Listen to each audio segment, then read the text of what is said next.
सवा मण सूरन जो बेलिया है मूसा साण कयो अर्ज अल्लाह के अदा तो मिड़ई बुझे कान कयो अर्ज अल्लाह के मिड़ई मुझे कान वो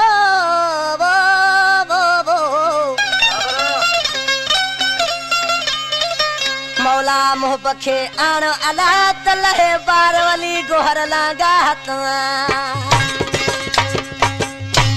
दोस्तों ये बैत पड़े हाजी अली गोर लांगा जो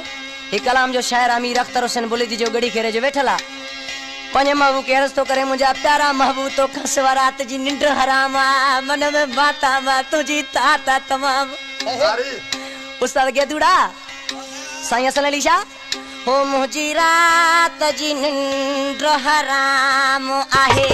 मुझी रात जी निंड हराम आहे लुच पुछो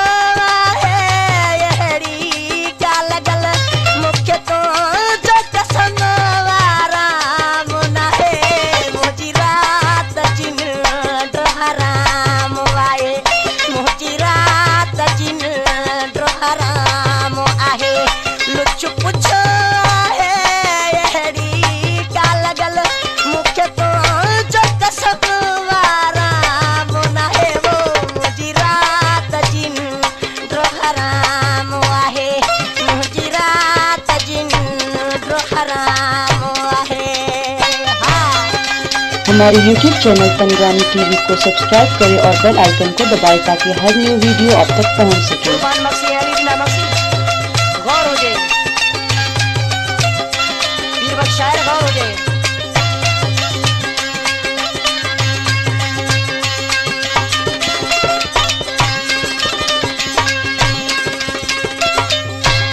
तुझी याद मुखे सताए थी अध रात जो निंद्र जगाए थी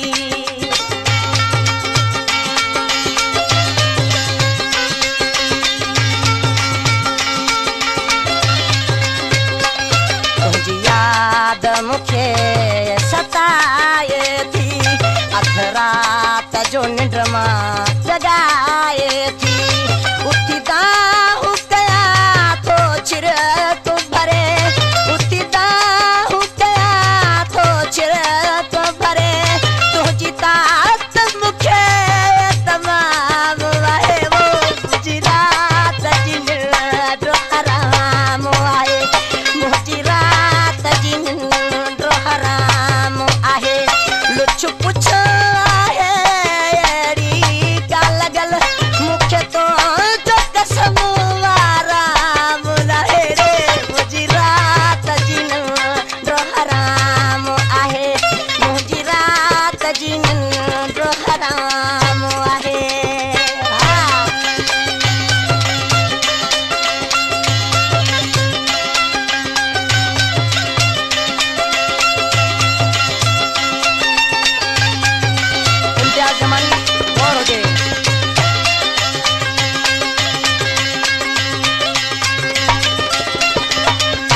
दाहू पारे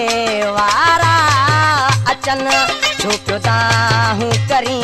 मुखा प्या पुछन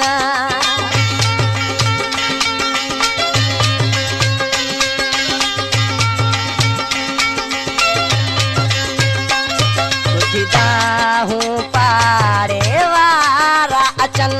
झुक दाहू करी मुखा प्या पुछन कहिड़ो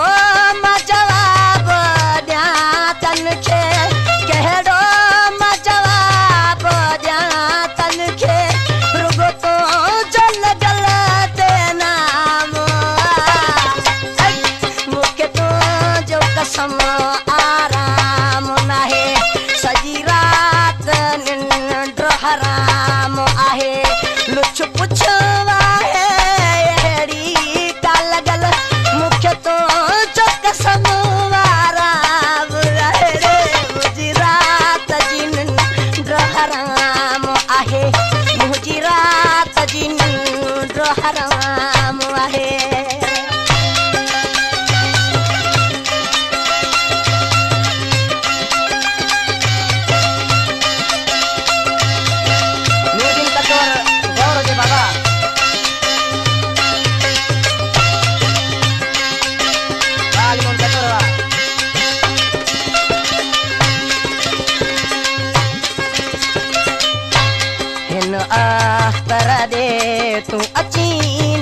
अची बोले दिए का हाल पुछी न पुछी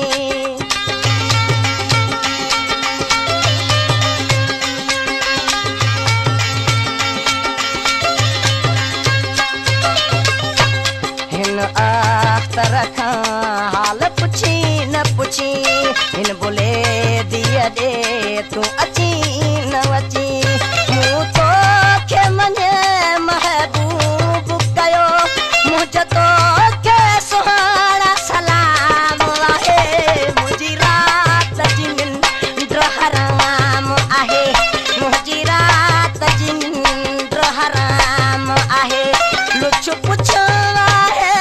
अहिड़ी का लगल मूंखे तो जो कसम आराम नाहे रुगो हिॾकी नाहे तोखे लॻी रुगो हिॾकी नाहे तोखे लॻी हिकु भेरो जानी वञ तूं ॾिसी साॻी हालत आहे हिते मुंहिंजी रुगो हिॾकी नाहे तोखे लॻी रुगो हिॾकी नाहे तोखे लॻी अल्लाह